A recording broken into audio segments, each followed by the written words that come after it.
Tonight, it's a race against time for a Wiregrass community. The people of Shiloh have been battling a flooding issue for years, and under the Biden administration, they started to see some hope to fixing it. However, with President-elect Trump getting ready for a change of command, allies in the community are working fast to get any kind of help from Congress. WDHN's Robert Smith Jr. has the story all new at 6.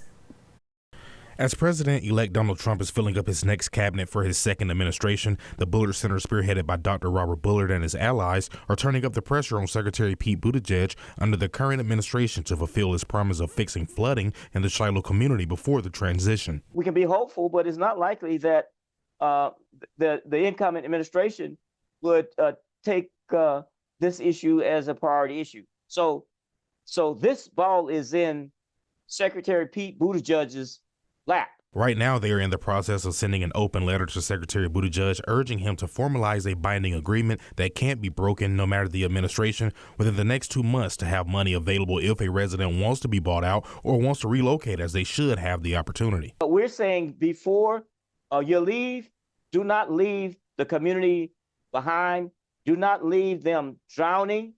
And we would hope that Secretary Pete would not want it on his legacy. Go out doing the right thing. Go out saying you are for justice. Recently in October, federal leaders and the State Department of Transportation came to an agreement to implement a mitigation plan in the Shiloh community to fix the flooding. Some residents have questioned the agreement, the timeline of the planned improvements, and became worried if the help will continue returning back to the Trump administration. Dr. Bullard says they plan to work with them even though it may be more difficult. Our justice issue, as I said before, doesn't stop, in a party line. We're talking about getting help for those communities that are impacted by bad infrastructure. And it's clear that this was a flawed highway project that was built.